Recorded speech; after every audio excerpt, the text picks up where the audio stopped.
അസ്സലാമു അലൈക്കും വറഹ്മത്തുള്ളാഹി വബറകാതുഹു. അഊദു ബില്ലാഹി മിനശ് ശൈത്വാനിർ റജീം. ബിസ്മില്ലാഹിർ റഹ്മാനിർ റഹീം.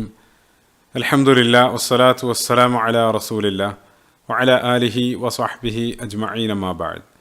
റബ്ബി ഇശ്റഹ് ലി സദ്രി വയസ്സിർ ലി അംരി വഹ്ലുൽ ഉഖ്ദതം മിൻ ലിസാനി യഫ്ഖഹു ഖൗലി. സഹോദരങ്ങളെ, റസൂലുള്ളാഹി സ്വല്ലല്ലാഹു അലൈഹി വസല്ലമയുടെ ജീവചരിത്രം, സീറത്തുൻ നബവിയ്യ, ഒരു വിഷയത്തിൻ്റെ തുടർച്ച എന്നോണം 93-ാമത്തെ ഒരു ഭാഗത്ത്, നമ്മൾ കഴിഞ്ഞ ഭാഗത്ത് ആയിഷ റളിയല്ലാഹു അൻഹയ്ക്കെതിരെ ഉണ്ടായ അപവാദം, അതായിരുന്നു നമ്മൾ ഒരല്പഭാഗങ്ങളായിട്ട് നമ്മൾ സംസാരിച്ചു കൊണ്ടിരുന്നത്. ഈ ഒരു ഭാഗം മുതൽ നമ്മൾ മറ്റൊരു വലിയൊരു അധ്യായം, അഹ്സാബ് യുദ്ധത്തിൻ്റെ ചരിത്രത്തിലേക്ക് നമ്മൾ പ്രവേശിക്കുകയാണ്. അപ്പോൾ നമുക്കറിയാവുന്നതുപോലെ പരിശുദ്ധ ഖുർആനിൽ ഇതുമായി ബന്ധപ്പെട്ടൊരു അധ്യായം തന്നെ, പരിശുദ്ധ ഖുർആനിലെ 33-ാമത്തെ അധ്യായത്തിൻ്റെ നാമം സൂറത്തുൽ അഹ്സാബ് എന്നുള്ള പേരിലാണ്. അതിൻ്റെ ആദ്യത്തെ ആ ഒരു ഭാഗമെല്ലാം അള്ളാഹു യുദ്ധവുമായി ബന്ധപ്പെട്ട നിരവധി കാര്യങ്ങൾ അതിൽ ചർച്ച ചെയ്യുന്നുണ്ട്. ഇൻഷാ അല്ലാഹ് അതിലേക്കെല്ലാം പിന്നീട് നമ്മൾ വരും. അപ്പോൾ ഖുർആനിക പഠനത്തിൽ ആ പ്രവാചക ജീവചരിത്രത്തിന്, ആ സീറക്കുള്ള പ്രാധാന്യമാണ് നമ്മുടെ ആ ഒരു വിശദീകരണം മുന്നോട്ട് പോകുന്നതിനനുസരിച്ച് നമ്മൾ മനസ്സിലാക്കിക്കൊണ്ടിരിക്കുന്നത്. അപ്പോൾ നേരത്തെ ബദറുമായി ബന്ധപ്പെട്ട ആ സൂറത്തുൽ അൻഫാൽ എന്നുള്ള മുഴുനീള അധ്യായം അള്ളാഹു നൽകി. ആ ബദർ വിശദീകരിച്ച സമയത്ത് നമ്മൾ അതിലൂടെ കടന്നു പോവുകയുണ്ടായി. അതിനുശേഷം ഉഹുദിലെത്തിയ സമയത്ത് പരിശുദ്ധ ഖുർആനിലെ 3-ാമത്തെ അധ്യായം സൂറത്തു ആൽ ഇമ്രാൻ, നമ്മൾ അതിൻ്റെ ഒരു വലിയൊരു ഭാഗം നമ്മൾ പരാമർശിക്കുകയുണ്ടായി. അതിനുശേഷം ബനു നദീറുമായി ബന്ധപ്പെട്ട ആ മുഴുനീള സൂറത്തുൽ ഹശ്റും ബനുൽ മുസ്തലഖുമായി ബന്ധപ്പെട്ട സൂറത്തുൽ മുനാഫിഖൂനും കഴിഞ്ഞ ഒരല്പം ഭാഗങ്ങളിലായിട്ട് ആയിഷ റളിയല്ലാഹു അൻഹയ്ക്കെതിരെ ഉണ്ടായ അപവാദം, ഇഫ്കുമായി ബന്ധപ്പെട്ട ആ സൂറത്തു നൂറും നമ്മൾ കവർ ചെയ്തു. ഒരാൾ സീറ ആഴത്തിൽ പഠിക്കുന്ന സമയത്ത് ആ ഖുർആനുമായിട്ടുള്ള അയാളുടെ ദൂരം കുറഞ്ഞു വരുന്നതായിട്ട് കാണാൻ സാധിക്കും. മുമ്പ് നമ്മൾ പഠിച്ചതും പാരായണം ചെയ്തുകൊണ്ടിരിക്കുന്നതുമായിട്ടുള്ള സൂറത്തുകൾ തന്നെ ആ സീറയുടെ ക്ലാസ്സിലൂടെ നോക്കുന്ന സമയത്ത് അതിനൊരു പുതിയൊരു ഫ്ലേവർ ലഭിക്കുന്നതായിട്ടുള്ള ഒരു അനുഭൂതി ഉണ്ടാകും എന്നുള്ളതാണ്. പിന്നെ ഇൻഷാ അല്ലാഹ് നമ്മൾ ആ ഖന്തക്ക് യുദ്ധത്തിൻ്റെ വിശദീകരണ സമയത്ത് ആ സൂറത്തുൽ അഹ്സാബ് ആയിരിക്കും നമ്മൾ ഫോക്കസ് ചെയ്യുക. അപ്പോൾ അഹ്സാബ് എന്നുള്ളത് ഹിസ്ബ് എന്നുള്ള പദത്തിൻ്റെ ജംഅ, അതിൻ്റെ ബഹുവചന രൂപമാണ്. ഹിസ്ബ് എന്ന് വെച്ചാൽ നമുക്കറിയാം കക്ഷികൾ, പാർട്ടി എന്നുള്ള അർത്ഥമാണ്. പരിശുദ്ധ ഖുർആനിൽ സൂറത്ത് റൂമിൻ്റെ 32-ാമത്തെ ആയത്തിൽ കുല്ലു ഹിസ്ബിൻ ബിമാ ലദൈഹിം ഫരിഹൂൻ അള്ളാഹു സൂചിപ്പിക്കുന്നുണ്ട്. അല്ലെങ്കിൽ ഹിസ്ബുല്ലാ, ഹിസ്ബു ഷെയ്ത്വാനെ സംബന്ധിച്ചെല്ലാം പരിശുദ്ധ ഖുർആനിൽ അള്ളാഹു സംസാരിക്കുന്നുണ്ട്. അതിൻ്റെ ആ ബഹുവചന രൂപത്തിൽ അതിനെ സൂചിപ്പിക്കാനുള്ള കാരണം, അറേബ്യയിലുണ്ടായിരുന്ന നിരവധി ഗോത്രങ്ങൾ, ഖുറൈശികളും അവരോടൊപ്പം നിരവധി വ്യത്യസ്ത ഗോത്രങ്ങളെല്ലാം സംഘടിച്ച് വലിയൊരു സഖ്യകക്ഷികളായിട്ട് അവർ മുഴുവൻ മുസ്ലിങ്ങൾക്കെതിരെ ഇറങ്ങി പുറപ്പെടുകയാണ്. അതുകൊണ്ടാണ് അഹ്സാബ് എന്നുള്ള ആ ഒരു പേര് കൊണ്ട് അതിനെ വിഭജിക്കാനുള്ള കാരണം. അപ്പോൾ അവരുടെ അപ്രതീക്ഷിതമായിട്ടുള്ള ആ വരവിനെ പ്രതിരോധിക്കാൻ വേണ്ടി മുസ്ലിങ്ങൾ മദീനയുടെ ഒരു ഭാഗത്ത് വലിയൊരു ഖന്തക്ക്, വലിയൊരു കിടങ്ങ് കുടിക്കുന്നുണ്ട്. അതുകൊണ്ടാണ് ചരിത്രത്തിൽ ആ യുദ്ധത്തെ ഖന്തക്ക് യുദ്ധം എന്നുള്ള പേരിലും അത് ചരിത്രത്തിൽ അറിയപ്പെടുന്നുണ്ട്. അപ്പോൾ അഹ്സാബ് യുദ്ധത്തിൻ്റെ ആ മുഴുനീള ചരിത്രത്തിലേക്ക് പ്രവേശിക്കുന്നതിന് മുമ്പ് ആമുഖമായിട്ടൊരു കാര്യം, ഇപ്പോൾ പല സീറ വിഷയങ്ങളിലും അതിൻ്റെ ക്രൊണോളജി, അത് ഏത് പോയിന്റിലാണ് അരങ്ങേറിയത് എന്നുള്ളതിനെ സംബന്ധിച്ചുള്ള ഒരു ചർച്ച അത് സീറ പണ്ഡിതന്മാർക്കിടയിൽ കാണാൻ സാധിക്കും. അതിൽ വലിയ പ്രാധാന്യമില്ല, പക്ഷേ ഖന്തക്കുമായി ബന്ധപ്പെട്ടും അത്തരത്തിലൊരു ചർച്ച കടന്നു വരുന്നുണ്ട്. ഇപ്പോൾ ബദറും ഉഹുദെല്ലാം നമുക്ക് സുപരിചിതമാണ്. ഹിജറ വർഷം 2 ബദർ, അടുത്ത വർഷം ഹിജറ വർഷം 3 ഉഹുദ് അരങ്ങേറുന്നത്. അതേസമയം ഖന്തക്കിൻ്റെ ചരിത്രത്തിലേക്ക് വരുന്ന സമയത്ത് ന്യൂനപക്ഷം ചില പണ്ഡിതന്മാർ അത് ഹിജറ വർഷം 4 അരങ്ങേറിയതെന്ന്, പ്രഗത്ഭരായിട്ടുള്ള പണ്ഡിതന്മാർ തന്നെ. ഒന്നാമതായിട്ട് ഇമാം ബുഖാരിയെ പോലെയുള്ള, അതല്ലെങ്കിൽ ഇബ്നു ശിഹാബ് സുഹരിയെ പോലെ, അല്ലെങ്കിൽ ഇമാം നബവിയെ പോലെയുള്ള ആളുകളെല്ലാം ഹിജറ വർഷം 4 അത് അരങ്ങേറിയതെന്ന് അവർ അഭിപ്രായപ്പെടുന്നുണ്ട്. അപ്പം അതിനാസ്പദമായിട്ട് അവർ ഉദ്ധരിക്കുന്ന തെളിവ് സ്വഹീൽ ബുഖാരി തന്നെ കടന്നു വരുന്ന ഒരു ഹദീസാണ്. അബ്ദുല്ലാഹി ഇബ്നു ഉമർ റളിയല്ലാഹു അൻഹു അദ്ദേഹം തന്നെ നേരിട്ട് ഫസ്റ്റ് പേഴ്സൺ ആയിട്ട് ഉദ്ധരിക്കുന്ന ഹദീസിൽ അദ്ദേഹം പറയുന്നുണ്ട്, ഞാൻ ഉഹുദ് യുദ്ധത്തിൽ പങ്കെടുക്കാൻ വേണ്ടി വന്നു. ആ സമയത്ത് അന 14 സന, ഞാൻ 14 വയസ്സായിരുന്നു എൻ്റെ പ്രായം. ഇപ്പോൾ റസൂലുള്ളാഹി സ്വല്ലല്ലാഹു അലൈഹി വസല്ലം ഫലം യുജിസിനി, റസൂലുള്ളാഹി എനിക്ക് അതിൽ പങ്കെടുക്കാൻ അനുമതി നൽകിയില്ല. അതേസമയം പിന്നീട് ഞാൻ ഖന്തക്ക് യുദ്ധത്തിൽ പങ്കെടുക്കാൻ വന്നു. ആ സമയത്ത് എൻ്റെ പ്രായം 15 വയസ്സായിരുന്നു. അജാസനി, റസൂലുള്ളാഹി എനിക്ക് അതിൽ അനുമതി നൽകി എന്നുള്ളതാണ്. അപ്പോൾ ഇതാണ് പ്രധാന തെളിവായിട്ട് കടന്നു വരുന്നത്. അപ്പം അതിൻ്റെ അടിസ്ഥാനത്തിൽ, അതായത് അതിനിടയിൽ 1 വർഷമാണ് അദ്ദേഹം പറയുന്നത്. അതുകൊണ്ട് തന്നെ ഹിജറ വർഷം 4 ഖന്തക്ക് അരങ്ങേറിയതെന്ന് ഈ ഒരു പക്ഷം പണ്ഡിതന്മാർ അഭിപ്രായപ്പെടുകയാണ്. അതേസമയം മറുവശത്ത് ഭൂരിപക്ഷം വരുന്ന സീറ പണ്ഡിതന്മാർ അന്തരംഗം, ഏറ്റവും പ്രധാനമായിട്ട് ഇബ്നു ഇസ്ഹാഖ്, ഇബ്നു ഹിഷാം, അവരോടൊപ്പം ഇമാം ത്വബരി, ഇമാം വാഖിദി, ഇബ്നു സഅദ്, ഇബ്നു ഖയ്യിം റഹ്മത്തുള്ളാഹി അലൈഹിം അജ്മഈൻ, അവരെ പോലെയുള്ള ആളുകൾ, അതേപോലെ തന്നെ മധ്യകാലത്ത് വരുന്ന ചില പണ്ഡിതന്മാർ, സംഹൂദിയെ പോലെയുള്ള ആളുകൾ, ഈജിപ്ഷ്യൻ പണ്ഡിതൻ, പ്രഗത്ഭ ഗ്രന്ഥം വഫാ ഉൽ വഫാ ബി അഖ്ബാരി ദാറിൽ മുസ്തഫ, ആ ഗ്രന്ഥരചയിതാവായിട്ടുള്ള അദ്ദേഹം അടങ്ങുന്ന വലിയൊരു വിഭാഗം ആളുകൾ അവർ സംശയലേശമന്യേ അത് ഹിജറ വർഷം 5 സൂചിപ്പിക്കുന്നത്. അങ്ങനെയാണെങ്കിൽ നേരത്തെ പറഞ്ഞ ഇബ്നു ഉമർ റളിയല്ലാഹു അൻഹുവിൻ്റെ ഹദീസ് എന്ത് ചെയ്യും? അതിനവർ നൽകുന്ന വിശദീകരണം, അക്കാലത്ത് ഇന്നത്തെ പോലെ ഒരാളുടെ വയസ്സ് കൃത്യമായിട്ട് കാൽക്കുലേറ്റ് ചെയ്യാനുള്ള സംവിധാനങ്ങളൊന്നുമില്ല. അവർ ഏകദേശം ഒരു സുമാർ ആരൂപത്തിലാണ് ഒരാൾ സംസാരിക്കുക. അപ്പോൾ 14 എന്ന് പറയുമ്പോൾ ഒരുപക്ഷെ ജസ്റ്റ് ആ 14ലേക്ക് എത്തിയിട്ടുണ്ടാകണം. പിന്നീട് 15 എന്ന് പറയുമ്പോൾ ആ 15 കഴിയാനായ സമയത്ത് ആയിരിക്കണം. ആ രൂപത്തിലാണ് ഒരു വിശദീകരണം. അല്ലാഹു ആലം. അതല്ലെങ്കിൽ ആ ഹിജറ വർഷം 4 അരങ്ങേറിയിരുന്ന മറ്റൊരു യുദ്ധം നേരത്തെ നമ്മൾ സംസാരിച്ചിരുന്നു, ബദറൽ ആഖിർ അല്ലെങ്കിൽ ബദറൽ മൗഇദ്. ഒരുപക്ഷെ അതായിരിക്കണം അദ്ദേഹം ഉദ്ദേശിച്ചിട്ടുണ്ടാവുക. ആ രൂപത്തിലെല്ലാമാണ് വിശദീകരിക്കുന്നത്. ഏതായിരുന്നാലും ഏറ്റവും പ്രഗത്ഭമായിട്ടുള്ള അഭിപ്രായം ആ ഖന്തക്ക് യുദ്ധം, അഹ്സാബ് യുദ്ധം അരങ്ങേറിയത് ഹിജറ വർഷം 5 ശവ്വാൽ മാസത്തിലായിരുന്നു. ഇനി എന്തുകൊണ്ടാണ് ആ യുദ്ധത്തിൻ്റെ കാരണങ്ങൾ എന്തായിരുന്നു? അതിലേക്കാണ് അടുത്തതായിട്ട് നമ്മൾ പ്രവേശിക്കുന്നത്. അപ്പോൾ യുദ്ധത്തിൻ്റെ പ്രധാനപ്പെട്ട കാരണം മദീനയിലുണ്ടായിരുന്ന ജൂതന്മാരായിരുന്നു. മദീനയിലെ 3 പ്രബല ജൂതഗോത്രങ്ങളിൽ ആ രണ്ടാമത്തെ ഗോത്രം ബനൂ നദീറുകാരെ അടുത്ത കാലത്താണ് റസൂലുള്ളാഹി സ്വല്ലല്ലാഹു അലൈഹി വസല്ലം അവിടെ നിന്നും പുറത്താക്കിയത്. സീറയുടെ 84-ാമത്തെ എപ്പിസോഡിൽ വിശദമായിട്ട് നമ്മളത് പ്രതിപാദിച്ചിരുന്നു. അവർ നിരവധി തവണ കരാറ് ലംഘിച്ചു. അതിനോടൊപ്പം അവസാനം റസൂലുള്ളാഹി സ്വല്ലല്ലാഹു അലൈഹി വസല്ലമയെ വധിക്കാൻ ശ്രമിച്ചതിൻ്റെ ഫലമായിട്ട് അത് അല്ലാഹു സുബ്ഹാനഹു വ തആല വഹി മുഖേന അത് അറിയിച്ചു. അതിൻ്റെ കാരണത്താൽ അവരെ പുറത്താക്കുന്നുണ്ട്. ആ പശ്ചാത്തലത്തിലാണ് അല്ലാഹു സൂറത്തുൽ ഹശ്ർ അവതരിപ്പിക്കുന്നത്. അതിനെ സംബന്ധിച്ചെല്ലാം നമ്മൾ ആ ഭാഗത്ത് സംസാരിച്ചിരുന്നു. അപ്പോൾ മദീനയിൽ നിന്നും പുറത്താക്കപ്പെട്ട ബനൂ നദീർ ഗോത്രക്കാർ അവർ പോകുന്നത് ഖൈബറിലേക്കാണ്. ഖൈബർ മദീനയിൽ നിന്നും 170 കിലോമീറ്റർ അപ്പുറത്തുള്ളൊരു പ്രദേശമാണ്. അവിടെ നേരത്തെ തന്നെ ചില ജൂതന്മാരുണ്ട്. അവരോടൊപ്പം പോയി അവിടെ സെറ്റിലാവുകയാണ്. അതിനുശേഷം മുസ്ലിങ്ങളോട് അടങ്ങാത്ത പകയും മനസ്സിൽ വെച്ചാണ് അവിടെ ജീവിക്കുന്നത്, ഒരവസരം കാത്ത്. ഈ സമയത്താണ് റസൂലുള്ളാഹി സ്വല്ലല്ലാഹു അലൈഹി വസല്ലമക്കും അനുയായികൾക്കും ഉഹുദിലേറ്റ തിരിച്ചടി, അതിനോടൊപ്പം നിരവധി ഗോത്രങ്ങൾ മുസ്ലിങ്ങളെ ആക്രമിക്കാനുള്ള പദ്ധതികൾ ആസൂത്രണം ചെയ്ത സംഭവങ്ങളെല്ലാം നമ്മൾ പറഞ്ഞു. ബനുൽ മുസ്തലഖ്, അതേപോലെ തന്നെ ഉദൽ ഖാറ, ഈ 2 ഗോത്രങ്ങൾ വഞ്ചനയിലൂടെ ആ റജി ബിഅ്റ മൗന സംഭവങ്ങളെല്ലാം നമ്മൾ നേരത്തെ വിശദീകരിച്ചു. അപ്പോൾ ഇത്തരത്തിലുള്ള ശ്രമങ്ങളെല്ലാം റസൂലുള്ളാഹി സ്വല്ലല്ലാഹു അലൈഹി വസല്ലം വളരെ സമർത്ഥമായിട്ട് അത് മുളയിലെ നുള്ളിക്കളയുന്നുണ്ടായിരുന്നു. അപ്പോൾ ഈ ഒരു സമയത്ത് തന്നെയാണ് ആ ഖൈബറിൽ ഉണ്ടായിരുന്ന ബനൂ നദീറുകാർ മുസ്ലിങ്ങളെ തുടച്ചു നീക്കാൻ വേണ്ടി ഒരു പദ്ധതി, ഒരു ഗൂഢാലോചന അവർ നടത്തുകയാണ്. അതിനുവേണ്ടി ആ ബനൂ നദീർ ഗോത്രത്തിൻ്റെ പ്രധാനപ്പെട്ട നേതാക്കൾ 20ഓളം വരുന്ന നേതാക്കളുടെ ഒരു പ്രതിനിധി സംഘം മക്കയിലേക്ക് പോവാണ് ഖുറൈശികളെ കാണാൻ വേണ്ടി. ആ പോയ ആളുകളുടെ പേരുകളെല്ലാം സീറാ ഗ്രന്ഥങ്ങളിൽ കാണാൻ സാധിക്കും. സല്ലാം ഇബ്നു മിഷ്കം, അയാളെ സംബന്ധിച്ച് നേരത്തെ നമ്മൾ സൂചിപ്പിച്ചിരുന്നു. ആ ബനൂ നദീർ ഗോത്രത്തിലെ ആ സാമ്പത്തിക മേഖല, ധനകാര്യ വകുപ്പ് കൈകാര്യം ചെയ്ത വ്യക്തിയാണ്. അതേപോലെ തന്നെ ഹുയൈ ഇബ്നു അഖ്തബ്, അയാളെ സംബന്ധിച്ച് നമ്മൾ പറഞ്ഞിരുന്നു. അത് പിൻകാലഘട്ടത്ത് റസൂലുള്ളാഹി സ്വല്ലല്ലാഹു അലൈഹി വസല്ലം വിവാഹം ചെയ്യുന്ന ഉമ്മഹാത്തുൽ മുഅ്മിനീനിൽ കടന്നു വരുന്ന സൊഫിയ ബിൻതു ഹുയൈ റളിയല്ലാഹു അൻഹയുടെ പിതാവാണ്. അതേപോലെ തന്നെ സല്ലാം ഇബ്നു ഹബീ ഹുഖൈഖ്, കിനാനത്ത് ഇബ്നു റബിയ, ഇതേ രൂപത്തിലുള്ള പ്രധാനപ്പെട്ട ജൂത നേതാക്കളാണ്, 20ഓളം വരുന്ന ജൂത നേതാക്കളാണ് മക്കയിലെത്തുന്നത്.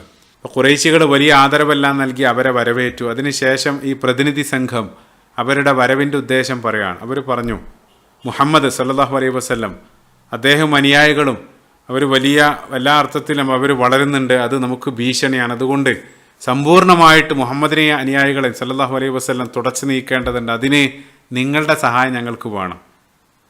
നിങ്ങൾക്ക് വേണ്ട എല്ലാം ഞങ്ങൾ നൽകാം, സമ്പത്താകട്ടെ, അതേപോലെ തന്നെ ആയുധം, അതെല്ലാം ഞങ്ങൾ സ്പോൺസർ ചെയ്യാം, നിങ്ങൾ ഞങ്ങളെ സഹായിക്കണം. അതായിരുന്നു അവരുടെ റിക്വസ്റ്റ്. ഇപ്പോൾ മറ്റുള്ള ഗോത്രങ്ങളെപ്പോലെ നേർക്ക് നേരെ മുസ്ലിങ്ങളായിട്ട് ഏറ്റുമുട്ടാനുള്ള ധൈര്യം, ആ ത്രാണി അവർക്കില്ലായിരുന്നു. ഭീരുക്കളായിരുന്നു അവർ. അതുകൊണ്ടാണ് നേരത്തെ നമ്മൾ ചർച്ച ചെയ്ത സൂറത്തുൽ ഹശ്റിൻ്റെ 14-ാമത്തെ ആയത്തിൽ അത്ഭുതമാണ്. അള്ളാഹു പറയുന്നുണ്ട്, ലാ യുഖാതിലൂനക്കും ജമീഅൻ ഇല്ലാ ഫീ ഖുറൻ മുഹസ്വനത്തിൻ ഔ മിൻ വറാഇ ജുദുർ. കോട്ട കെട്ടിയ പട്ടണങ്ങൾക്കകത്ത് വെച്ചോ വലിയ മതിലുകളുടെ പിറകിൽ നിന്നോ അല്ലാതെ അവർ ഒരുമിച്ച് നിങ്ങളോട് യുദ്ധം ചെയ്യില്ല. അതിനുള്ള ത്രാണിയില്ല. അവർ ഭീരുക്കളാണ്. സദാസമയത്തും മറ്റൊരു ശക്തിയെ ചാരി നിന്നുകൊണ്ട് അല്ലെങ്കിൽ മറ്റൊരാൾ ആശ്രയിച്ചുകൊണ്ടാണ് അവർ യുദ്ധം ചെയ്യുക. അവർ പരസ്പരം തന്നെയുള്ള പോരാട്ടം കടുത്തതാണ്. ഇതെല്ലാം നമ്മൾ ലൈവായിട്ട് കണ്ടുകൊണ്ടിരിക്കുകയാണ്. ആധുനിക ഇസ്രായേലിന് ചുറ്റും അവർ പടുത്ത കിലോമീറ്റർ കണക്കിനുള്ള ഭീമാകാരമായിട്ടുള്ള മതിലുകൾ. അതേപോലെ തന്നെ അക്കാലഘട്ടത്ത് അവർ ഖുറൈശികളായിരുന്ന ആ സൂപ്പർ പവറുകളെയാണ് ആശ്രയിച്ചതെങ്കിൽ ഇന്നും ചില സൂപ്പർ പവറുകളുടെ മറവിലാണ് അവർ കളിച്ചുകൊണ്ടിരിക്കുന്നത്. യുദ്ധത്തിന് തയ്യാറായ ആളുകളെ സമീപിക്കുന്നതിനേക്കാൾ അവിടെയുള്ള സിവിലിയൻസിനെയും ഇൻക്യുബേറ്ററിൽ കിടക്കുന്ന ശിശുക്കളെയാണ് അവർ വീണ്ടും വീണ്ടും ആക്രമിച്ചു കൊണ്ടിരിക്കുന്നത്. അതേ കാര്യമാണ് അള്ളാഹു ആവർത്തിക്കുന്നത് സൂറത്ത് ആലിമ്രാൻ്റെ 111, 112 ആയത്തുകളിലും. യുഖാതിലൂക്കും യുവല്ലൂക്കുമുൽ അദ്ബാറ സുമ്മ ലാ യുൻസറൂൻ. നേർക്കുനേരെ അവർ യുദ്ധത്തിന് വരികയാണെങ്കിൽ അവർ ഭയന്ന് പിന്തിരിഞ്ഞോടും. അവർക്ക് നിന്ദതയാണ്. ദുരിബത്ത് അലൈഹിമു ദില്ലത്തു ഐനമാ സുഖിഫു. എവിടെയെങ്കിലും ചരിത്രത്തിലുടനീളം വല്ല നേട്ടവും സമാധാനവും അവർ നേടിയിട്ടുണ്ടെങ്കിൽ വഹബിലിൻ മിനന്നാസ്, അത് മറ്റുള്ള ആളുകളുടെ ദാക്ഷിണ്യം, ഔദാര്യം കൊണ്ട് മാത്രമാണ്, സ്വന്തം ശക്തി കൊണ്ടല്ല. ഈ രൂപത്തിലെല്ലാം അള്ളാഹു ആ ഭാഗത്ത് സംസാരിക്കുന്നുണ്ട്. അതേസമയം ഇതിൽ നിന്നെല്ലാം വിട്ടു നിൽക്കുന്ന, ആ സത്യത്തിൽ അടിയുറച്ചു നിൽക്കുന്ന ഒരു ന്യൂനപക്ഷം അള്ളാഹു അടുത്ത ആയത്തിൽ 113 ആയത്തിൽ ലൈസു സവ, അവരെയും അള്ളാഹു വേർതിരിച്ച് നിർത്തുന്നതായിട്ടെല്ലാം ആ ഭാഗത്ത് കാണാൻ സാധിക്കും. നമ്മൾ ആ ചരിത്രത്തിലേക്ക് വരികയാണ്. ഇപ്പം ജൂതന്മാരുടെ ആ പ്രതിനിധി സംഘം ഈ ഒരു ആവശ്യമായിട്ട് അവരെ സമീപിച്ചത് ഖുറൈശികളെ എല്ലാ അർത്ഥത്തിലും സന്തോഷിപ്പിക്കുകയാണ്. കാരണം അവരൊരു അവസരത്തിന് വേണ്ടി കാത്തു നിൽക്കുകയായിരുന്നു. അവർ അവസരം ഇങ്ങോട്ട് തേടി വരികയാണ്. കാരണം ഖുറൈശികൾക്ക് ഉഹുദിൽ കാര്യമായിട്ടുള്ളൊരു വിജയം അവർക്ക് നേടാൻ സാധിച്ചിട്ടില്ല. അതേപോലെ തന്നെ ഉഹുദ് യുദ്ധത്തിൻ്റെ അവസാനം അബൂ സുഫിയാനും ഉമർ ഖത്താബ് റളിയല്ലാഹു അൻഹുവും നടന്ന സംഭാഷണം നിങ്ങൾ ഓർക്കുന്നുണ്ടാകും. ഉഹുദിൽ അവരൊരു ഭീഷണിയെല്ലാം മുഴക്കിയിട്ടാണ് ഉഹുദിൻ്റെ യുദ്ധക്കളം വിട്ടത്. അടുത്ത വർഷം ബദറിൽ നമുക്ക് കണ്ടുമുട്ടാമെന്നെല്ലാം അവർ ഭീഷണി മുഴക്കിയിരുന്നു. അതിൻ്റെ അടിസ്ഥാനത്തിൽ പിറ്റത്തെ വർഷം ആ ബദറിൽ റസൂലുള്ളാഹി സ്വല്ലല്ലാഹു അലൈഹി വസല്ലമയും സംഘവും ബദറിലേക്ക് നേരത്തെ എത്തി. അബൂ സുഫിയാനും നേരത്തെ പറഞ്ഞത് പ്രകാരം 2000-ഓളം വരുന്ന സൈന്യവുമായിട്ട് മക്കയിൽ നിന്നും പുറപ്പെടുന്നുണ്ട്. സീറയുടെ 85-ാമത്തെ എപ്പിസോഡിൽ വിശദമായിട്ട് നമ്മൾ അതിനെ സംബന്ധിച്ച് ആ രണ്ടാം ബദറുൽ ആഖിർ അല്ലെങ്കിൽ ബദറുൽ മൗഈദിനെ സംബന്ധിച്ച് നമ്മൾ സംസാരിച്ചിരുന്നു. ഇപ്പോൾ റസൂലുള്ളാഹി ആ ബദറിലെത്തി 8ഓളം ദിവസം അവരെ കാത്തു നിന്നു. പക്ഷേ അബൂ സുഫിയാനും സംഘവും മക്കയിൽ നിന്നും പുറപ്പെട്ട് വഴിയിൽ വെച്ച് അവർ തമ്മിൽ ചർച്ചയായി. കാരണം ഈ വർഷം നമുക്ക് സാമ്പത്തികമായിട്ട് വലിയ പ്രതിസന്ധിയിലാണ്, ഇനി യുദ്ധം കൂടെ വരികയാണെങ്കിൽ എല്ലാ അർത്ഥത്തിലും നമ്മൾ ഞെരുങ്ങുമെന്നെല്ലാം പറഞ്ഞ് നിരവധി എക്സ്ക്യൂസുകൾ പറഞ്ഞ് അവർ ആ വഴിയിൽ വെച്ച് അവർ മക്കയിലേക്ക് തന്നെ തിരിച്ചു പോകുന്നുണ്ട്. അങ്ങനെ റസൂലുള്ളാഹി സ്വല്ലല്ലാഹു അലൈഹി വസല്ലമയും സംഘവും വിജയികളായിട്ട് ആ ബദറിൽ നിന്നും മടങ്ങുന്നുണ്ട്. അപ്പോൾ ആ വാർത്ത നാട് മുഴുവൻ പരന്നതോടുകൂടെ ഖുറൈശികളുടെ ആ ഒരു കീർത്തിക്ക്, അവരുടെ ആ സൽപ്പേരിന് അത് വലിയ ക്ഷതം സംഭവിക്കാൻ കാരണമായി തീരാണ്. അപ്പം അതെല്ലാം മാറ്റിയെടുക്കാൻ, അവർക്ക് ആ ഒരു പേരെല്ലാം തിരിച്ചെടുക്കാൻ നല്ലൊരു അവസരമാണ്. എല്ലാ സപ്പോർട്ടോടും കൂടെ ജൂതന്മാർ സമീപിച്ചിരിക്കുകയാണ്.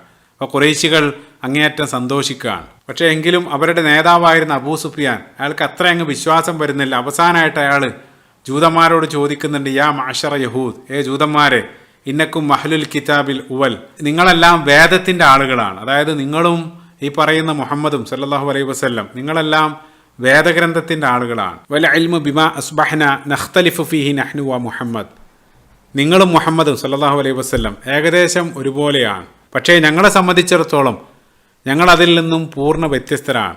അബൂ സുഫിയാൻ്റെ ആ നിരീക്ഷണം വളരെ കറക്റ്റായിരുന്നു. അപ്പോൾ നമ്മൾ പരിശോധിക്കുകയാണെങ്കിൽ ഇസ്ലാമുമായിട്ട് വിശ്വാസപരമായിട്ടും കർമ്മപരമായിട്ടെല്ലാം പല കാര്യങ്ങളിലും അങ്ങേയറ്റം സാമ്യത പുലർത്തുന്ന മതമാണ് ജൂതമതം, ക്രൈസ്തവ മതത്തേക്കാൾ.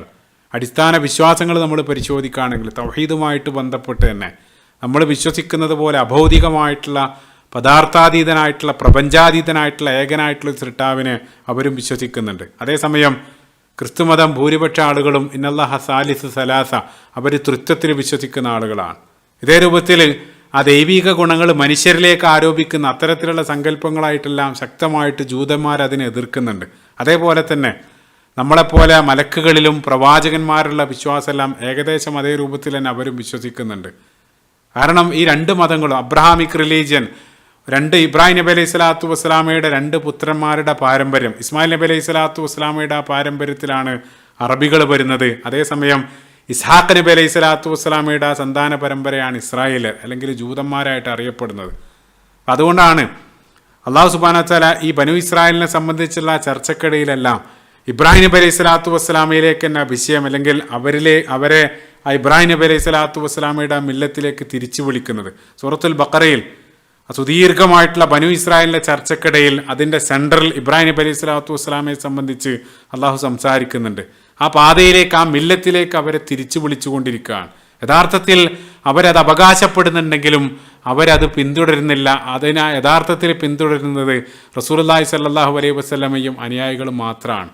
സൂറത്ത് ആൽ ഇംറാന്റെ 68-ാമത്തെ വചനത്തിൽ അള്ളാഹു പറയുന്നുണ്ട്, ഇന്ന ഔലന്നാസി ബി ഇബ്രാഹിം അല്ലദീന തബഊഹു വഹാദൻ നബിയ്യു വല്ലദീന ആമനു, തീർച്ചയായിട്ടും ജനങ്ങൾക്കിടയിൽ ഇബ്രാഹിം അലൈഹി സ്വലാത്തു വസ്സലാമയുടെ ഏറ്റവും അടുപ്പുള്ള ആളുകൾ, ആ പദം പ്രത്യേകം ഔലന്നാസി ബി ഇബ്രാഹിം, അത് ഈ പ്രവാചകൻ, അതായത് മുഹമ്മദ് റസൂലുള്ളാഹി സ്വല്ലല്ലാഹു അലൈഹി വസല്ലമയും അദ്ദേഹത്തിൽ വിശ്വസിച്ച ആളുകളാണ്, ഇബ്രാഹിം നബിയോട് ഏറ്റവും അടുത്ത ആളുകൾ. അതേ കാര്യം തന്നെ റസൂലുള്ളാഹി സ്വല്ലല്ലാഹു അലൈഹി വസല്ലം ആ മദീനയിലേക്ക് ഹിജറ ചെയ്തെത്തിയ സമയത്ത് അവിടെ ഉണ്ടായിരുന്ന ജൂതന്മാർ ആശൂറ ദിനത്തിൽ അവർ നോമ്പനുഷ്ഠിക്കുന്നുണ്ടായിരുന്നു. അതായത് ആ ഫിർഔനിൽ നിന്ന് മൂസാ നബി അലൈഹി സ്വലാത്തു വസ്സലാം രക്ഷപ്പെട്ട ആ ദിനം, അതറിഞ്ഞ ഉടനെ റസൂലുള്ള അവരോട് പറയുന്നുണ്ട്, അങ്ങനെയാണെങ്കിൽ ഇവരെക്കാൾ ആ നോമ്പ് നമ്മളാണ് അനുഷ്ഠിക്കേണ്ടത്. കാരണം അതേ പദം നഹ്നു ഔലാ ബി മൂസാ മിൻകും, റസൂലുള്ള പറയുന്നുണ്ട്, നമ്മളാണ് മൂസ അലൈഹി സ്വലാത്തു വസ്സലാമയോട് ഇവരെക്കാൾ അടുത്ത ആളുകൾ. നേരത്തെ അള്ളാഹു ആയത്തിൽ ഇന്ന ഔലന്നാസി ബി ഇബ്രാഹിം, ഇവിടെ നഹ്നു ഔലാ ബി മൂസാ മിൻകും. വീണ്ടും റസൂലുള്ളാഹി സ്വല്ലല്ലാഹു അലൈഹി വസല്ലം ഈസാ നബി അലൈഹി സ്വലാത്തു വസ്സലാമയെ സംബന്ധിച്ച് പറഞ്ഞ സമയത്തും സ്വഹീഹുൽ ബുഖാരിയിലും മുസ്ലിമിലെല്ലാം കടന്നു വരുന്ന ഹദീസിലും റസൂലുള്ളാഹി പറഞ്ഞു, അന ഔലന്നാസി ബി ഈസ ഇബ്നു മറിയം ഫിൽ ഊലാ വൽ ആഖിർ ലൈസ ബൈനി വ ബൈനഹു നബി. ജനങ്ങൾക്കിടയിൽ ഈസ ഇബ്നു മറിയം, ഈസാ നബി അലൈഹി സ്വലാത്തു വസ്സലാമയുമായിട്ട് ഏറ്റവും അടുപ്പുള്ള ആള് അത് ഞാനാണ്. തുടക്കത്തിലും ഒടുക്കത്തിലും ഞങ്ങൾക്കിടയിൽ മറ്റൊരു പ്രവാചകനില്ല. അപ്പം ഈ മൂന്ന് മഹത്തായിട്ടുള്ള പ്രവാചകന്മാരുടെയും യഥാർത്ഥ പാരമ്പര്യം അത് പിന്തുടരുന്നത് റസൂലുള്ളാഹി സ്വല്ലല്ലാഹു അലൈഹി വസല്ലമയാണ്, അല്ലെങ്കിൽ ഇസ്ലാമാണ്.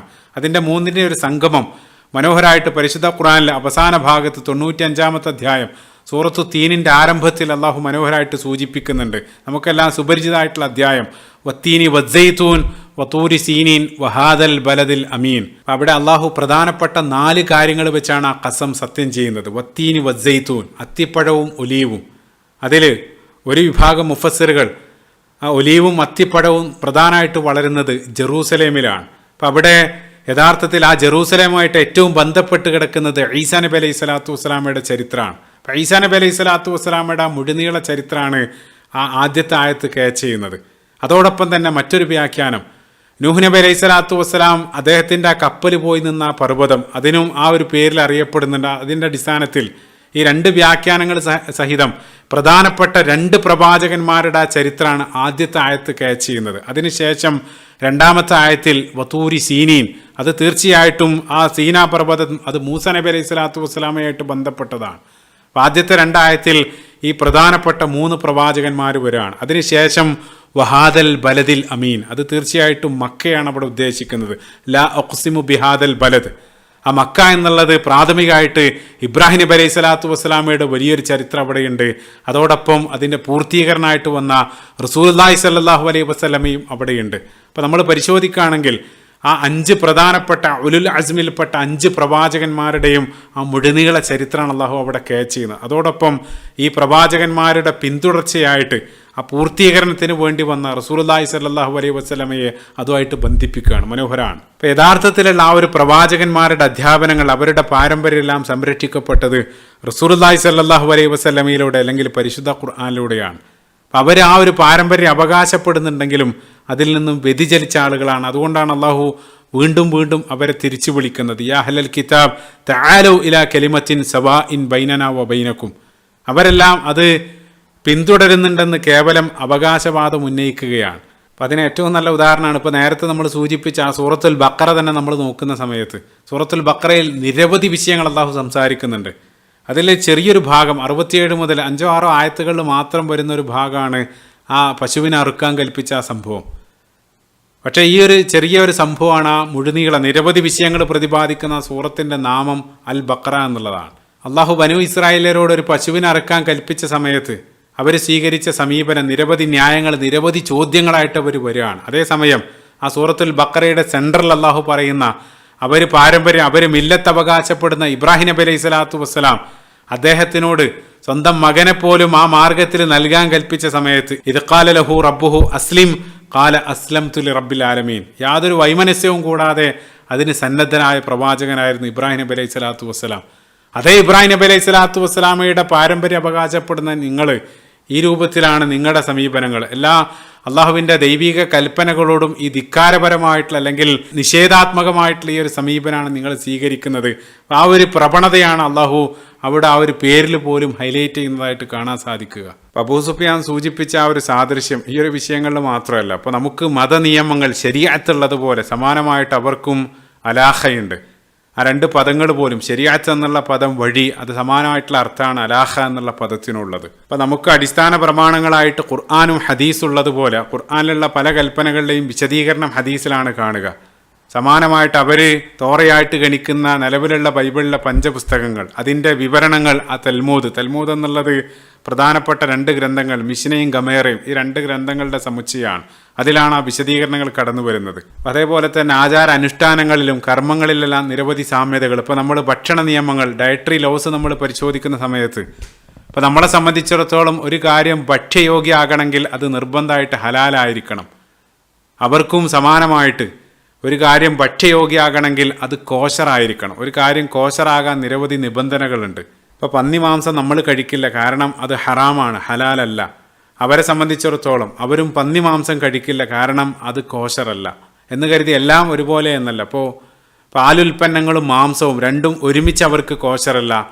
നമുക്ക് ആ രൂപത്തിലുള്ള നിയമങ്ങളൊന്നുമില്ല, നമുക്കതെല്ലാം ഹലാലാണ്. അതേപോലെ തന്നെ കർമ്മങ്ങൾ, നമ്മൾ ദിനേന 5 നേരം ഒരു പ്രത്യേക ഡയറക്ഷൻ, ആ ഖിബിലക്ക് അഭിമുഖമായി നിന്ന് നമ്മൾ പ്രാർത്ഥിക്കുന്നത് പോലെ ദിനേന 3 നേരം ആ ജെറൂസലേമിന്, അവരുടെ ഖിബില അതാണ്, ആ ജെറൂസലേമിന് അഭിമുഖമായി നിന്ന് അവർ പ്രാർത്ഥിക്കാറുണ്ട്. ഇപ്പോൾ മുസ്ലിങ്ങളെ സംബന്ധിച്ചിടത്തോളം അവരുടെ ആദ്യത്തെ ഖിബില കൂടെയായിരുന്നു ജെറൂസലേം. ഇപ്പോൾ ഇതേ രൂപത്തിലുള്ള നിരവധി സാദൃശ്യങ്ങൾ, എത്രത്തോളം എന്ന് വെച്ചാൽ ഇപ്പോൾ 2 ആളുകൾ കണ്ടുമുട്ടുന്ന സമയത്തുള്ള അഭിവാദ്യ വാക്യങ്ങൾ പോലും, ഇപ്പോൾ നമ്മൾ അസ്സലാമു അലൈക്കും എന്ന് നമ്മൾ പറയുന്നത് പോലെ അവർ പരസ്പരം കണ്ടുമുട്ടുന്ന സമയത്ത് ശലോം അലൈഹം എന്നാണ് അവർ പറയാറുള്ളത്. അതിന് മറുപടിയായിട്ട് അലൈഹം ശലോം, അതിന് രണ്ടും ഒരേ അർത്ഥമാണ്. ആ രൂപത്തിലാണ് അവർ പരസ്പരം കാണുന്ന സമയത്ത് പോലും. ഈ രൂപത്തിലൊക്കെ ആണെങ്കിൽ പിന്നീട് നമ്മൾ തമ്മിൽ എന്താണ് വ്യത്യാസം എന്ന് ചിന്തിക്കുന്നുണ്ടെങ്കിൽ, യഥാർത്ഥത്തിൽ ഈ രൂപത്തിലുള്ള സാദൃശ്യങ്ങളെല്ലാം നൽകപ്പെട്ട സ്ഥിതിക്ക് റസൂലുള്ളാഹി സ്വല്ലല്ലാഹു അലൈഹി വസല്ലം ആ നുബുവത്തുമായിട്ട് വന്ന സമയത്ത് ആദ്യമായിട്ട് വിശ്വസിക്കേണ്ടിയിരുന്നത് അവരാണ്. കാരണം അത്രയേറെ ആ വരാനുള്ള പ്രവാചകനെ സംബന്ധിച്ചുള്ള നിരവധി അടയാളങ്ങൾ സഹിതം അവർക്ക് നൽകിയിരുന്നു. പക്ഷേ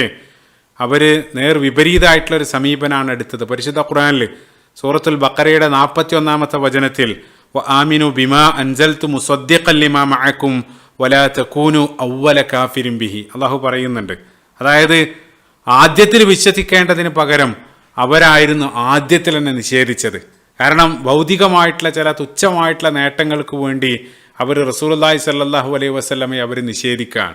ഈസാ നബി അലൈഹി സ്വലാത്തു വസ്സലാമയെ അവർ അംഗീകരിക്കുന്നില്ല, റസൂലുള്ളാഹി സ്വല്ലല്ലാഹു അലൈഹി വസല്ലമയെയും അവർ അംഗീകരിച്ചില്ല. അതായിരുന്നു അവരുടെ ആ നിഷേധത്തിനുള്ള കാരണം. ഇൻഷാ അല്ലാഹ് ബാക്കി ആയത്തിലേക്ക് പിന്നീട് വരും. അപ്പം അബൂ സുഫിയാൻ ഈ രൂപത്തിലുള്ള ആ സാമ്യതകളെ പറഞ്ഞതിന് ശേഷം അബൂ സുഫിയാൻ അവരോട് ചോദിച്ചു, നമ്മളെ ചരിത്രത്തിലേക്ക് വരികയാണ്, അഫ ദീനുന ഖൈറുൻ അം ദീനുഹു, ഓ ജൂതന്മാരെ, നിങ്ങളും മുഹമ്മദുമായിട്ട് നിരവധി സാമ്യതകൾ നിങ്ങളുടെ മതങ്ങൾ തമ്മിലുണ്ട് സല്ലല്ലാഹു അലൈഹി വസല്ലം. അതേസമയം ഞങ്ങളുടെ മതവും മുഹമ്മദിൻ്റെ മതവും സല്ലല്ലാഹു അലൈഹി വസല്ലം നിരവധി വ്യത്യാസങ്ങളുണ്ട്. എനിക്കറിയേണ്ടത് മുഹമ്മദിൻ്റെ മതമാണോ അതോ ഞങ്ങളുടെ മതമാണോ ബെറ്റർ, അതിലേതാണ് നല്ലത്? അതായിരുന്നു അബൂ സുഫിയാൻ അവരുടെ മുന്നിൽ വെച്ച ചോദ്യം. ആ സമയത്ത് ഈ ജൂത പ്രതിനിധികൾ അവർ നൽകിയ മറുപടി നോക്കുക. അവർ പറഞ്ഞു, ദീനുക്കും ഖൈറും മിൻ ദീനിഹി വ അൻതും ഔലാ ബിൽ ഹഖ്ഖി മിൻഹു. ഓ ഖുറൈശികൾ, അതിലെന്താണ് സംശയം? നിങ്ങളുടെ മതമാണ് മുഹമ്മദിനേക്കാൾ നല്ല മതം സല്ലല്ലാഹു അലൈഹി വസല്ലം. നിങ്ങളാണ് മുഹമ്മദിനേക്കാൾ ആ സത്യത്തോട് അടുത്ത് നിൽക്കുന്നവർ. നഊദു ബില്ലാഹ്, അവർ പറഞ്ഞ മറുപടിയാണ്. അപ്പോൾ ചിന്തിച്ചു നോക്കുക, അതായത് ഇത്രയേറെ ഏകദൈവ വിശ്വാസത്തിൻ്റെ അധ്യാപനങ്ങളെല്ലാം നൽകിയിട്ടും സ്വന്തം നേട്ടങ്ങൾക്ക് വേണ്ടി ആ അധ്യാപനങ്ങൾ അവർ നിസ്സാരമായിട്ട് പണയം വെക്കുകയാണ്. നേരത്തെ പറഞ്ഞ ആയത്തിലേക്ക് നമ്മൾ തിരിച്ചു വരികയാണെങ്കിൽ 41-ാമത്തെ ആയത്തിൽ അള്ളാഹു ആദ്യത്തിൽ തന്നെ അവർ നിഷേധിച്ചു എന്ന് പറഞ്ഞതിന് ശേഷം വലാ തശ്തറൂ ബി ആയാതി സമനൻ ഖലീലൻ വ ഇയ്യായ ഫത്തഖൂൻ, അള്ളാഹു അവിടെയും പറയുന്നുണ്ട്, നിങ്ങൾ തുച്ഛമായിട്ടുള്ള വിലക്ക് ഭൗതിക നേട്ടങ്ങൾക്ക് വേണ്ടി എൻ്റെ വചനങ്ങൾ നിങ്ങൾ വിറ്റുകളയുകയും ചെയ്യരുത്. പല സ്ഥലത്തും അള്ളാഹു ആവർത്തിക്കുന്നുണ്ട്. ആ ഒരു പ്രവണത അക്കാലഘട്ടത്ത് മാത്രമല്ല, ഇന്നും വളരെ നികൃഷ്ടമായിട്ട് നിഷ്ഠൂരമായിട്ട് അവിടെയുള്ള പിഞ്ചു കുഞ്ഞുങ്ങളെ അടക്കം കൊന്നൊടുക്കാൻ വേണ്ടി ഇതേ രൂപത്തിൽ ബൈബിൾ വചനങ്ങൾ ഉദ്ധരിക്കുന്ന അവിടെയുള്ള നേതാക്കൾ അല്ലെങ്കിൽ ആ ഭരണാധികാരികളെ ഇന്നും സമാനമായിട്ട് നമുക്ക് കാണാൻ സാധിക്കും.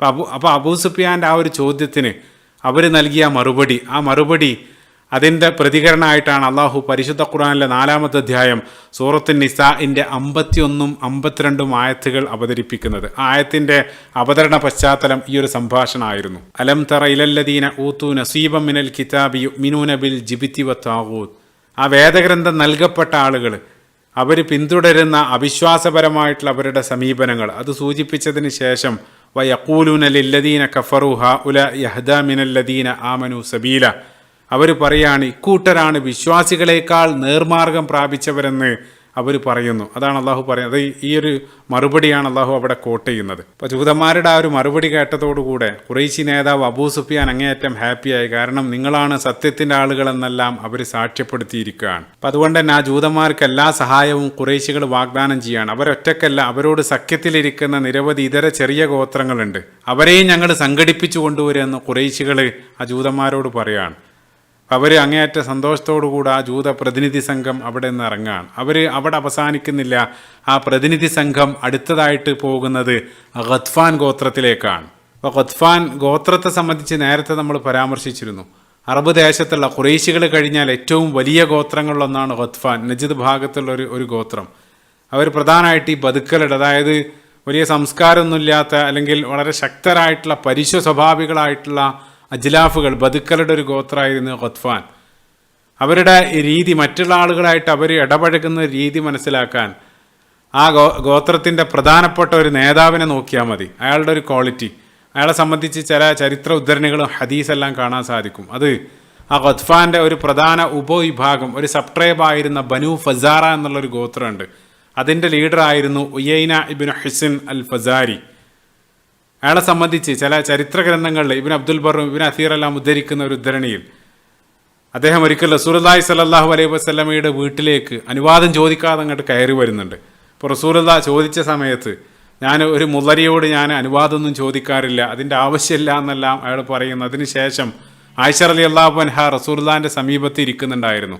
വദാലിക ഖബ്ല അൻ യൻസിൽ അൽ ഹിജാബ്, അത് ഹിജാബ് ഇറങ്ങുന്നതിന് മുമ്പുള്ള സംഭവമാണ്. അപ്പോൾ ആയിഷ റളിയല്ലാഹു അൻഹയെ നോക്കി വളരെ മോശം, അവരെ വേദനിപ്പിക്കുന്ന രൂപത്തിലുള്ളൊരു കമൻ്റ് എല്ലാം അയാൾ പറയുന്നുണ്ട്. ആ സമയത്ത് അയാൾ പോയതിന് ശേഷം റസൂലുള്ളാഹി പറയുന്നുണ്ട്, ആയിഷ റളിയല്ലാഹു അൻഹ ചോദിച്ചു ഇതാരാണ്? അപ്പോൾ റസൂലുള്ളാഹി ആദാ അഹ്മഖുൽ മുതാ, ആ ഗോത്രക്കാരൊന്നടങ്കം പിന്തുടരുന്ന അവരുടെ വിഡ്ഢിയായിട്ടുള്ള നേതാവ്, ആ രൂപത്തിൽ റസൂലുള്ളാഹി പ്രതികരിക്കുന്നുണ്ട്. മറ്റൊരു ഹദീസിലും സ്വഹീഹ് മുസ്ലിമിൽ കടന്നു വരുന്ന ഒരു ഹദീസിൽ ആയിഷ റളിയല്ലാഹു അൻഹ തന്നെ ഉദ്ധരിക്കുന്നുണ്ട്. ഒരിക്കൽ ഒരാൾ റസൂലുള്ളാഹി സ്വല്ലല്ലാഹു അലൈഹി വസല്ലമയെ കാണാൻ വന്നു. അതിൻ്റെ വ്യാഖ്യാനങ്ങളിൽ അത് ഈ വ്യക്തിയായിരുന്നു എന്ന് കാണാൻ സാധിക്കും. അയാൾ അവിടെ വന്ന് റസൂലുള്ളാഹിനോട് വളരെ പരുഷമായിട്ടുള്ള രൂപത്തിൽ ഇടപഴകി. പക്ഷേ റസൂലുള്ളാഹി വളരെ സൗമ്യമായിട്ട്, വളരെ മാന്യമായിട്ട് തന്നെ റസൂലുള്ളാഹി അയാളോട് ഡീൽ ചെയ്തു. അയാൾ പോയതിന് ശേഷം റസൂലുള്ളാഹി ആയിഷ റളിയല്ലാഹു അൻഹയോട് ബിസർ റജുലുൽ അശീറ, അയാളുടെ ആ മോശം സ്വഭാവത്തെ സംബന്ധിച്ച് റസൂലുള്ളാഹി കമൻ്റ് ചെയ്യുന്നുണ്ട്.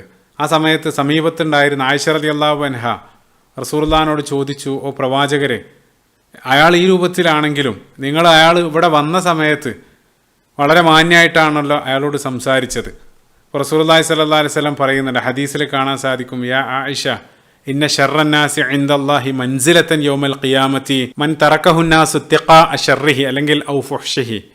അതായത് അന്ത്യനാളിൽ അള്ളാഹുവിൻ്റെ അടുത്ത് ഏറ്റവും മോശം മനുഷ്യർ അല്ലെങ്കിൽ ഏറ്റവും മോശം സ്ഥാനമുള്ള ആളുകൾ, ജനങ്ങൾ അവരുടെ ശല്യവും ദോഷവും എല്ലാം ഭയന്ന് അല്ലെങ്കിൽ അത് ഒഴിവാക്കാൻ വേണ്ടി അല്ലെങ്കിൽ അതിൽ നിന്ന് രക്ഷപ്പെടാൻ വേണ്ടി ഒഴിഞ്ഞു മാറുന്ന ആളുകൾ, അതല്ലെങ്കിൽ അയാളുടെ ആ ഷർറ് ഭയപ്പെട്ടത് കൊണ്ട് മാത്രം നല്ല രൂപത്തിൽ ആളുകൾ ഇടപഴകാൻ വേണ്ടി നിർബന്ധിതനായ ആളുകൾ, അവരാണ് ഏറ്റവും മോശം ആളുകളെന്ന് റസൂലുള്ളാഹി സ്വല്ലല്ലാഹു അലൈഹി വസല്ലം ആ ഒരു ഹദീസിൽ പഠിപ്പിക്കുന്നുണ്ട്. അപ്പോൾ ഇതാണ് ആ ഒരു ഗോത്രത്തിൻ്റെ, ഖത്ഫാൻ ഗോത്രത്തിൻ്റെ നേതാവ് ഉയൈന ബിൻ ഹിസിൻ. അയാളുടെ ചരിത്രം നമ്മൾ മുന്നോട്ട് പരിശോധിക്കുകയാണെങ്കിൽ മക്കാ വിജയ സമയത്ത് നിരവധി ആളുകൾ ഇസ്ലാം സ്വീകരിച്ച സമയത്ത് അയാളും ശരീരം കൊണ്ട്, അയാൾ മനസ്സുകൊണ്ടല്ല, ആ രൂപത്തിൽ അയാൾ ഇസ്ലാം സ്വീകരിച്ചു. പിന്നീട് റസൂലുള്ളാഹി സ്വല്ലല്ലാഹു അലൈഹി വസല്ലമയുടെ വഫാത്തിന് ശേഷം കള്ളപ്രവാചകന്മാർ സജ്ജാഹിനെ പോലെ അല്ലെങ്കിൽ മുസൈലിമയെ പോലെയുള്ള ആളുകൾ വന്ന സമയത്ത് അയാൾ അവരുടെ കൂടെ പോകുന്നുണ്ട്.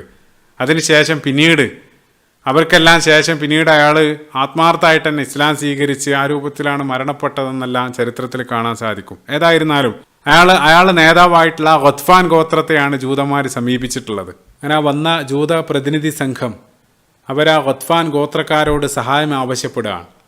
അപ്പോൾ ഖത്ഫാൻ ഗോത്രക്കാരെ സംബന്ധിച്ചിടത്തോളം അവർ ഖുറൈശികളെ പോലെയല്ല. ഖുറൈശികൾക്ക് എല്ലാ അർത്ഥത്തിലും മുസ്ലിങ്ങളെ തുടച്ചു നീക്കേണ്ടത് അവരുടെ ആവശ്യകതയായിരുന്നു. കാരണം അതിനുവേണ്ടി അവർ നിരന്തരം ശ്രമിച്ചുകൊണ്ടേയിരിക്കുകയാണ്. അവരുടെ ആ കച്ചവട യാത്രകളും മറ്റു പല കാരണങ്ങളാൽ ഇലാഫിഹിം രഹ്ലത്ത ഷിതാ വസ്സൈഫ് അതെല്ലാം തടസ്സപ്പെട്ടിരിക്കുകയാണ്. അപ്പോൾ അതിനെല്ലാം ഒരു അറുതി വരുത്തേണ്ടതുണ്ട്. അതുകൊണ്ടാണ് അവർ ഇത്ര ആവേശത്തോടു കൂടെ ചാടി പുറപ്പെടാനെല്ലാം അവർ തയ്യാറായത്. അതേസമയം ഖത്ഫാൻ ഗോത്രക്കാർക്ക് ഈ യുദ്ധത്തിൽ ഭാഗഭാക്കായതുകൊണ്ട് പ്രത്യേകിച്ച് കാര്യമായിട്ടുള്ളൊരു നേട്ടമൊന്നുമില്ല. അപ്പം അതുകൊണ്ട് തന്നെ അവരെ അതിലേക്ക് വീഴ്ത്തണമെങ്കിൽ അവരുടെ മുമ്പിൽ വലിയ ഓഫറുകൾ, പ്രലോഭനങ്ങളെല്ലാം മുന്നിൽ വെക്കേണ്ടതുണ്ട്. അതിനെല്ലാം തയ്യാറായിട്ട് തന്നെയാണ് ഈ ജൂതസംഘം അവിടെ എത്തിയിട്ടുള്ളത്. അപ്പം അവരെ വീഴ്ത്താൻ വേണ്ടി അവർക്ക് മുമ്പിൽ വലിയൊരു പ്രലോഭനം, വലിയൊരു ഓഫർ ഈ ജൂതന്മാർ മുമ്പിൽ വെച്ചു. അവരോട് പറഞ്ഞു, ഈ യുദ്ധത്തിൽ നിങ്ങൾ ഞങ്ങളെ സഹായിക്കുകയാണെങ്കിൽ അടുത്ത വർഷം ഞങ്ങളുടെ മൊത്തം ബജറ്റിൻ്റെ പകുതി, അതായത് ഖൈബറിൽ ഞങ്ങൾ വിളവെടുക്കുന്ന സമയത്ത് മൊത്തം വിളവെടുപ്പിൻ്റെ പകുതി ഞങ്ങൾ നിങ്ങൾക്ക് ഓഫർ ചെയ്യുകയാണ്. അപ്പോൾ അത് വലിയൊരു തുകയാണ്. അത് കേട്ടതോടുകൂടെ ആ ഖത്ഫാൻ ഗോത്രക്കാർ, അതായത് ഖത്ഫാൻ്റെ പ്രധാനപ്പെട്ട 3 ഗോത്രങ്ങൾ, ബനു ഫസാറ, ബനു അഷ്ജ, ബനു മുറ, ഈ ഗോത്രത്തിൻ്റെ ലീഡർമാരെല്ലാം അവരുടെ സമ്പൂർണ്ണമായിട്ടുള്ള പിന്തുണ അവർ അവിടെ വാക്ക് നൽകുകയാണ്. അങ്ങനെ അവരതിന് തയ്യാറായതോടുകൂടെ ഈ പ്രതിനിധി സംഘം അവർ ആ യുദ്ധത്തിന് വേണ്ടി വരേണ്ട തീയതിയും സമയവും സ്ഥലവും എല്ലാം കൃത്യമായിട്ട് പറഞ്ഞ് അവർ പരസ്പര ധാരണയിലെത്തിയതിന് ശേഷം ഈ ജൂത പ്രതിനിധി സംഘം അവർ മദീനയിലേക്ക് തന്നെ തിരിച്ചു പോവാണ്. അങ്ങനെ ഏറെ വൈകാതെ തന്നെ ആ മൊത്തം ഗോത്രങ്ങളെല്ലാം അവർ നേരത്തെ പരസ്പര ധാരണയിലെത്തിയ ദിവസമാവുകയാണ്. അങ്ങനെ ഖുറൈശികൾ യുദ്ധത്തിന് വേണ്ടി ഒരു വലിയ വൻ പടയുമായിട്ട് അവർ പുറപ്പെടാനിരിക്കുകയാണ്. ഖുറൈശികൾ മാത്രമല്ല, അവരനുസരിക്കുന്ന അവരുടെ അടുത്തുള്ള ചില ചെറിയ ഗോത്രങ്ങളെയും അവർ വഴിയിൽ നിന്നും അവരോടൊപ്പം കൂട്ടുന്നുണ്ട്. കിനാന, തിഹാമ, അതേപോലെ തന്നെ അബൂ സുലൈം, ഈ ഗോത്രങ്ങളെല്ലാം ഖുറൈശികൾ കൂടെ കൂട്ടി മൊത്തം 4000-ഓളം വരുന്ന വലിയൊരു പടയുമായിട്ടാണ് ഖുറൈശികൾ ഇറങ്ങി പുറപ്പെടുന്നത്. 300-ഓളം കുതിരകൾ, അശ്വഭടന്മാർ ആ സംഘത്തിലുണ്ടായിരുന്നു. അങ്ങനെ ആ ഖുറൈശി സൈന്യം അവരുടെ ആ പാർലമെൻറ്റ് ദാർനദുവയിൽ പോയി കൊടിയെല്ലാം കെട്ടി. ഖുറൈശികളിലുണ്ടായിരുന്ന ഉസ്മാൻ ബിൻ അബി ത്വൽഹ, അദ്ദേഹമായിരുന്നു ഖുറൈശി സൈന്യത്തിൻ്റെ പതാകവാഹകൻ. ഈ വ്യക്തിയാണ് പിന്നീട് മക്കാ വിജയ സമയത്ത് ആ കഅബാലയത്തിൻ്റെ ആ കീ സൂക്ഷിപ്പുകാരനായിട്ടെല്ലാം വരുന്ന സ്വഹാബിയാണ്. അദ്ദേഹം പിന്നീട് ഇസ്ലാമിലേക്ക് വരുന്നുണ്ട്. അപ്പം അദ്ദേഹമായിരുന്നു ഈ സമയത്ത് ഖുറൈശികളുടെ പതാകവാഹകൻ. അങ്ങനെ 4000-ഓളം വരുന്ന ആ ഖുറൈശി സൈന്യം ഒരു ഭാഗത്തു നിന്നും, അതേസമയം മറുവശത്ത് നിന്ന് നേരത്തെ പറഞ്ഞ ആ ഖത്ഫാനും അവരുടെ സഖ്യഗോത്രങ്ങളെല്ലാം ചേർന്ന് 6000-ഓളം വരുന്ന വലിയൊരു സംഘമായിട്ടാണ് അവരും ഇറങ്ങി പുറപ്പെട്ടത്. അങ്ങനെ മൊത്തം 10,000-ഓളം വരുന്ന വ്യത്യസ്ത ഗോത്രങ്ങളുടെ ആ സംഘം, അതാണ് സഖ്യകക്ഷികൾ അൽ അഹ്സാബ്. അവർ ഒന്നടങ്കം അവർ നേരത്തെ പരസ്പരം ധാരണയിലെത്തിയ ആ ഒരു സ്ഥലത്ത് ആ പറഞ്ഞ സമയത്ത് തന്നെ അവർ മുഴുവൻ സംഗമിക്കുകയാണ്. അങ്ങനെ 10,000-ഓളം വരുന്ന സൈന്യത്തിൻ്റെ പ്രധാന നായകൻ ഖുറൈശി നേതാവ് അബൂ സുഫിയാൻ, അയാളുടെ യഥാർത്ഥത്തിലുള്ള പേര് സഹർ ബിൻ ഹർബ് ബിൻ ഉമയ്യ, അയാളായിരുന്നു ആ സൈന്യത്തിൻ്റെ പ്രധാന നായകൻ. അങ്ങനെ അവർ ആ മദീനയെ ആക്രമിക്കാൻ വേണ്ടി ആ വലിയ സംഘം മദീനയെ ലക്ഷ്യം വെച്ച് യാത്ര ആരംഭിക്കുകയാണ്. അപ്പോൾ ചിന്തിച്ചോക്കെ, ഈ ഒരു പോയിന്റ് വരെ ഖുറൈശികൾ ഇന്നേ വരെ ഇത്രയും വലിയൊരു സൈന്യമായിട്ട് യുദ്ധത്തിന് പോയിട്ടില്ല. അവരുടെ ചരിത്രത്തിൽ ആദ്യമായിട്ടാണ്. അവരുടെ മാക്സിമം ഇപ്പോൾ ഉഹുദിൽ 3000-ഓളം വരുന്ന ഒരു സൈന്യമായിട്ടാണ് അവർ വന്നത്.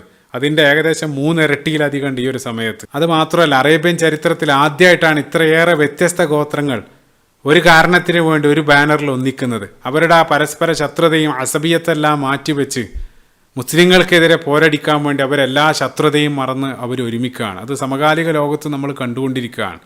മുസ്ലിങ്ങളെ ആക്രമിക്കുന്ന സമയത്ത് എത്രയോ കാലങ്ങളായിട്ട് പരസ്പരം കൊന്നൊടുക്കിക്കൊണ്ടിരിക്കുന്ന, അല്ലെങ്കിൽ പരസ്പരം ശത്രുതയിലായിരുന്ന പല രാജ്യങ്ങളും അവരേറ്റവും വലിയ മിത്രങ്ങളാകുന്ന കാഴ്ച ഇന്നും നമ്മൾക്ക് കാണാൻ സാധിക്കും. അങ്ങനെ മദീനയെ ലക്ഷ്യം വെച്ച് വരുന്ന 10,000-ഓളം വരുന്ന സഖ്യകക്ഷികളുടെ പുറപ്പാടിനെ സംബന്ധിച്ചുള്ള വിവരം റസൂലുള്ളാഹി സ്വല്ലല്ലാഹു അലൈഹി വസല്ലമയ്ക്ക് ലഭിക്കുകയാണ്. കാരണം അത്രയും വലിയ എണ്ണമൊന്നും അവർക്ക് മറച്ചു വെക്കാൻ പറ്റില്ല. അപ്പോൾ വരുന്നത് 10,000 ആളുകളാണ്. മനസ്സിലാക്കേണ്ട ഒരു കാര്യം, ഒരുപക്ഷെ അക്കാലത്ത് മദീനയിലുണ്ടായിരുന്ന മൊത്തം ജനസംഖ്യയേക്കാൾ അധികമായിരിക്കും 10,000 എന്നുള്ളത്. അത്രയും വലിയൊരു സൈന്യമായിട്ടാണ് വരുന്നത്. അപ്പോൾ ആ ഒരു പ്രശ്നത്തിൻ്റെ ആ ഗൗരവാവസ്ഥ എല്ലാം കണക്കിലെടുത്ത് റസൂലുള്ളാഹി സ്വല്ലല്ലാഹു അലൈഹി വസല്ലം, റസൂലുള്ളാഹിൻ്റെ ആ ഒരു ചര്യ മുൻകാലത്തും ബദറിലും ഉഹുദിലെല്ലാം ചെയ്തതുപോലെ തന്നെ റസൂലുള്ളാഹി ഉടനെ തന്നെ അനുചരന്മാരെ മുഴുവൻ അടിയന്തരമായിട്ട് റസൂലുള്ളാഹി വിളിച്ചു കൂട്ടുകയാണ്. എന്ത് ചെയ്യും ഈ ഒരു പ്രതിസന്ധി ഘട്ടത്തിൽ, നമ്മൾ എന്ത് ചെയ്യുമെന്ന് കൂടി ആലോചിക്കാൻ വേണ്ടി അവരെ മുഴുവൻ റസൂലുള്ളാഹി സ്വല്ലല്ലാഹു അലൈഹി വസല്ലം വിളിച്ചു ചേർക്കുകയാണ്. കാരണം കൂടുതലൊന്നും സമയമില്ല, അവർ പുറപ്പെട്ടിട്ടുണ്ട്. ഏറി വന്നാൽ ഒരാഴ്ചയോ മറ്റോ അത് മാത്രമാണ് മുസ്ലിങ്ങളുടെ മുമ്പിലുള്ള സമയം. അതിനകം എന്തെങ്കിലും ഒന്ന് ചെയ്യേണ്ടതുണ്ട്.